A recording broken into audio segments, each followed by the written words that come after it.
Bismillahirrahmanirrahim. Assalamualaikum warahmatullahi wabarakatuh. Hi kids, how are you today? Mudah-mudahan selalu sehat, selalu dalam lindungan Allah Subhanahu wa taala.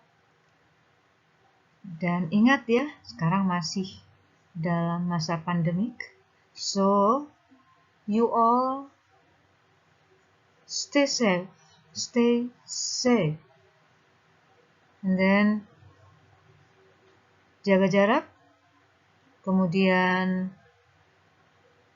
cuci tangan jika kalian telah keluar rumah, kemudian pulang sekolah, apapun. Setelah melakukan kegiatan, jangan lupa cuci tangan, gunakan sabun. And then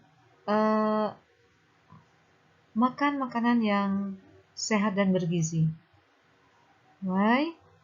Supaya kita tetap sehat, insya Allah. Karena kita tetap harus berikhtiar. Oke, kelas.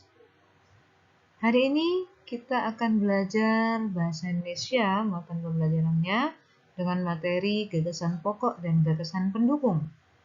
Oke kids, tahukah kamu apa sih perbedaan antara gagasan pokok dan gagasan pendukung? Apa sih pengertiannya? Now, let's check it out.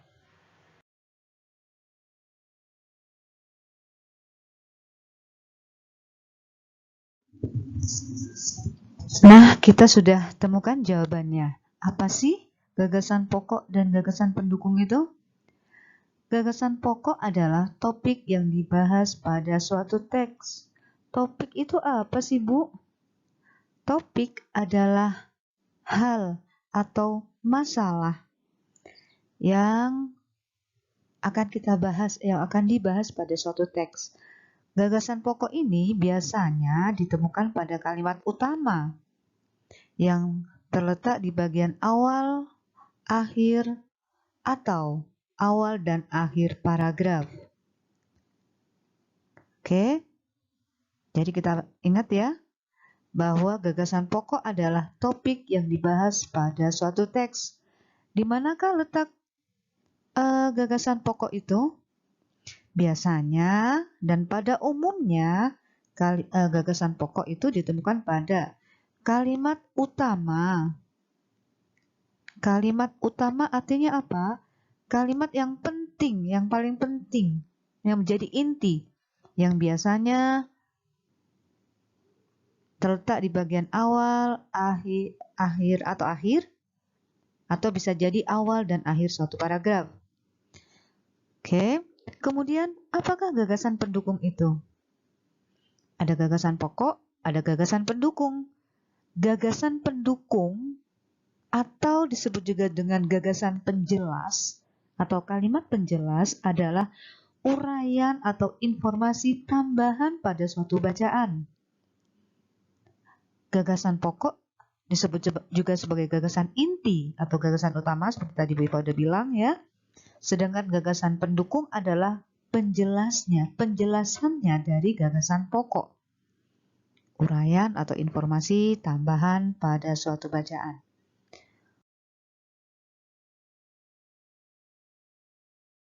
Kemudian bagaimana sih cara menentukan gagasan pokok dan gagasan pendukung dalam sebuah paragraf? Let's check it out.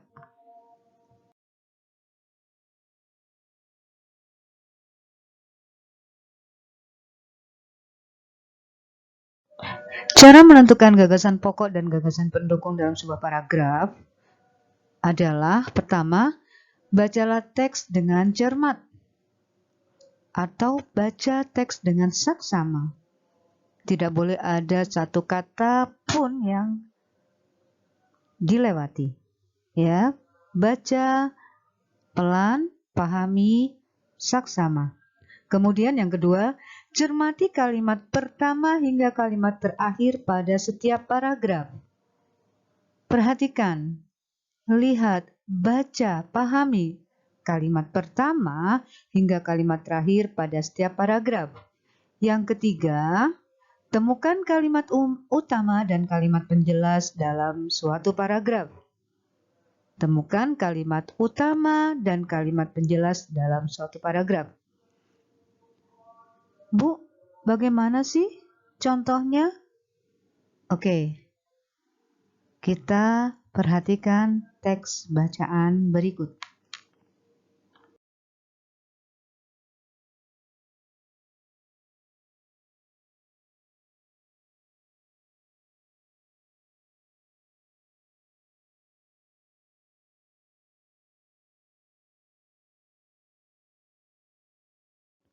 Oke, kids.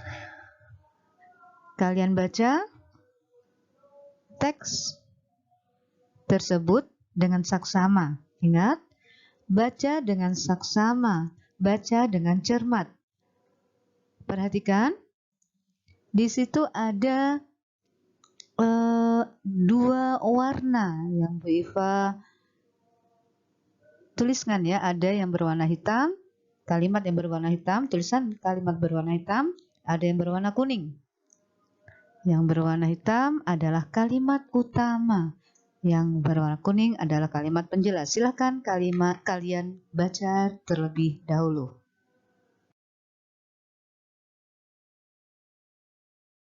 Nah, kids, mari kita tulis kembali gagasan pokok pada paragraf di atas.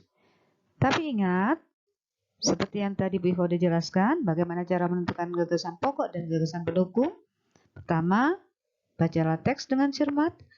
Kemudian yang kedua, cermati kalimat pertama hingga kalimat terakhir pada setiap paragraf. Tadi, teks yang kalian baca harus kalian pahami, cermati dari kalimat pertama hingga kalimat terakhir. Kemudian yang ketiga, kalian temukan dulu kalimat utama dan kalimat penjelasnya.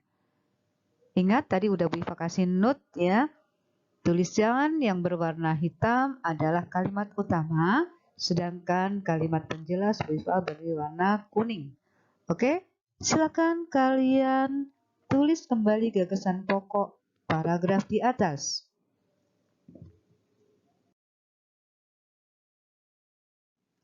Oke, kita lihat jawabannya. Nah, kita periksa sama-sama. Jawaban kalian sama nggak dengan jawaban Bu Iva? Ya, gagasan pokok dari teks di atas adalah batik merupakan kain asli Indonesia. I repeat, batik merupakan kain asli Indonesia. Kalian perhatikan kalimat utama pada teks bacaan batik dengan gagasan pokok yang dalam jawaban ini. Sama kan? Nah, gagasan pokok adalah inti dari kalimat utama. Oke, inti dari teks tersebut ya. Bisa di awal, di akhir, atau awal dan akhir paragraf. Kalau di sini kalian lihat gagasan pokoknya ada di awal kalimat atau awal paragraf. Oke? Bisa dipahami?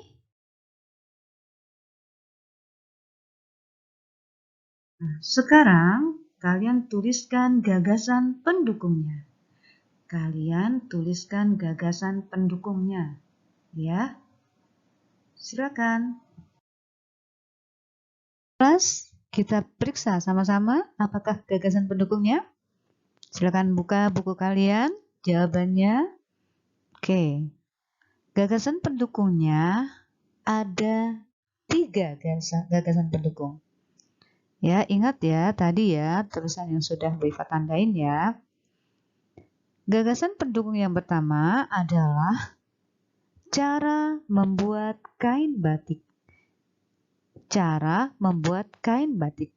Ini bisa kita lihat dari kalimat pendukung ke-1. Kemudian, gagasan pendukung kedua adalah tempat asal kain batik. Tempat asal kain batik. Ya, dari kalimat pendukung kedua. Sedangkan yang ketiga adalah gagasan pendukung ketiga adalah persebaran kain batik. Persebaran kain batik. Ini ada pada kalimat pendukung ketiga dan keempat. Oke, ada pada kalimat pendukung ketiga dan keempat. Oke, kids, kalau kita buka slide bacaan tentang batik, maka kalian perhatikan di situ gagasan pokoknya adalah batik adalah kain tradisional Indonesia yang bercetak warna hitam, ya tulisannya. Kemudian gagasan pendukung tersebut ada pada tiap-tiap kalimatnya.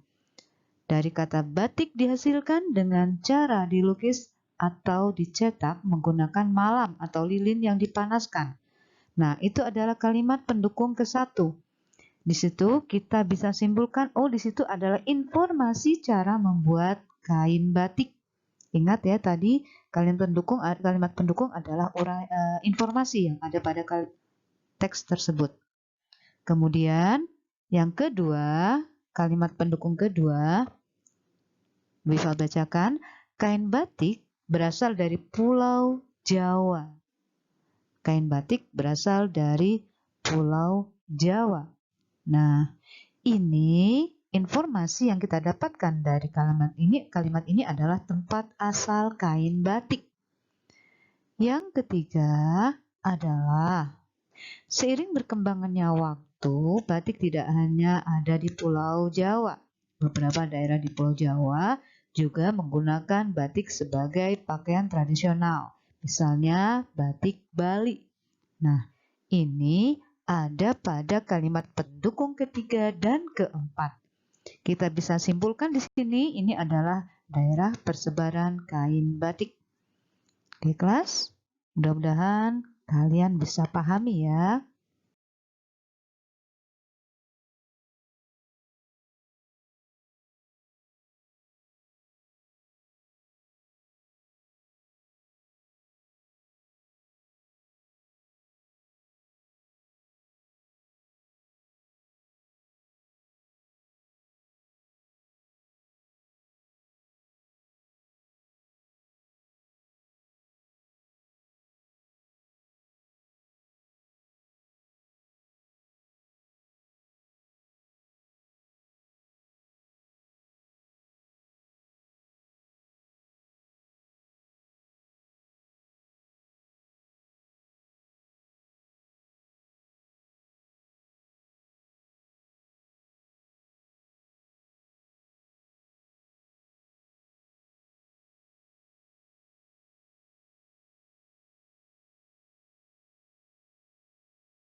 Di kelas selanjutnya, kita akan mempelajari tentang gagasan pokok dan gagasan pendukung dalam bentuk peta pikiran atau peta konsep.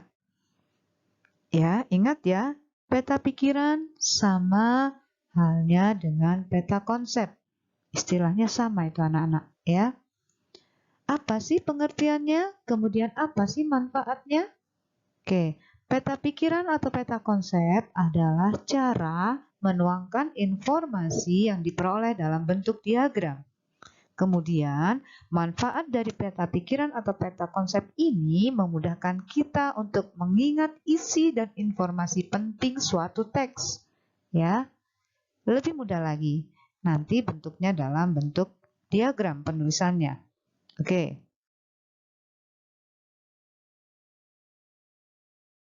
Oke, kelas selanjutnya, baca teks berikut dengan saksama. Baca dengan cermat dan saksama. Oke, jangan ada kata yang tidak dibaca. Pahami, baca, dan pahami. Ingat, tulisan yang berwarna merah adalah kalimat utama.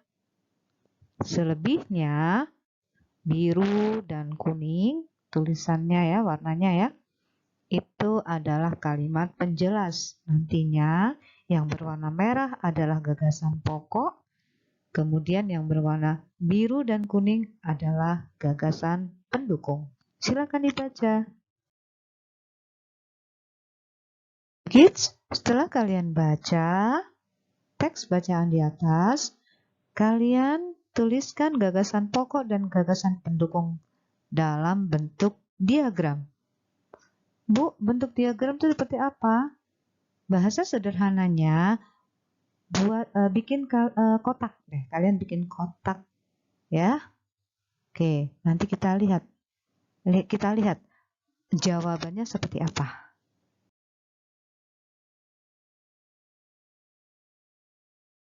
Oke kids, kita cocokkan jawabannya. Kalian sudah buat diagramnya yang tadi Bu Iva bilang dalam bentuk kotak tadi ya. Sebenarnya bentuknya bisa macam-macam ya, tapi ini yang paling sederhana dulu, yang mudah dulu. Ya. Nah, di sini kalian lihat di contohnya gagasan pokok ada tanda panah di situ. Nah, salah satu ciri-ciri dari pembuatan diagram peta konsep ya adalah tanda panah. Itu ada gagasan pokok. Gagasan pokoknya adalah Reok Ponorogo berasal dari Ponorogo, Jawa Timur. Nah, kalau kita kembali ke teksnya, maka kalimat ini adalah inti dari kalimat utama. Ya, Reok Ponorogo berasal dari Ponorogo, Jawa Timur. Kemudian gagasan pendukungnya ada dua. Ya, tulisan yang berwarna biru dan yang berwarna kuning. Kalimat pendukung pertama adalah pertunjukan reok ditampilkan dalam bentuk topeng berkepala singa yang dikenal sebagai singa barong. Nah, gagasan pendukung pertama adalah singa barong. Ingat, ini penjelasannya dari Reok Ponorogo. Kemudian, kalimat pendukung yang kedua adalah Reok Ponorogo menceritakan tentang Raja Ponorogo yang berniat mempersunting Putri Kediri. Ini adalah kalimat penjelas yang kedua. Gagasan pendukung yang kedua adalah isi cerita Reok Ponorogo. Gagasan pendukung ini anak-anak ingat ya, inti dari bacaan dari kalimat penjelas ya. Jadi bisa menggunakan bahasa sendiri ya, menggunakan bahasa kalian sendiri. Tidak terlalu panjang ya. Jadi intinya saja. Oke, mudah-mudahan bisa dipahami.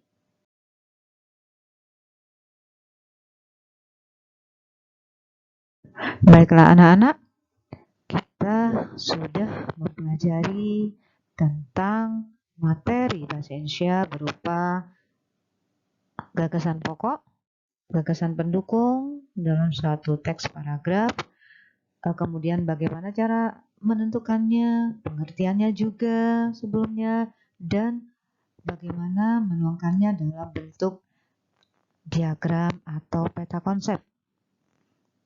Materi ini masih akan berlanjut, gagasan pokok dan gagasan pendukung ya, dalam pertemuan selanjutnya. And then we say hamdalah. Untuk hari ini, alhamdulillahirabbil Mudah-mudahan bermanfaat dan kalian bisa memahami. Wassalamualaikum warahmatullahi wabarakatuh.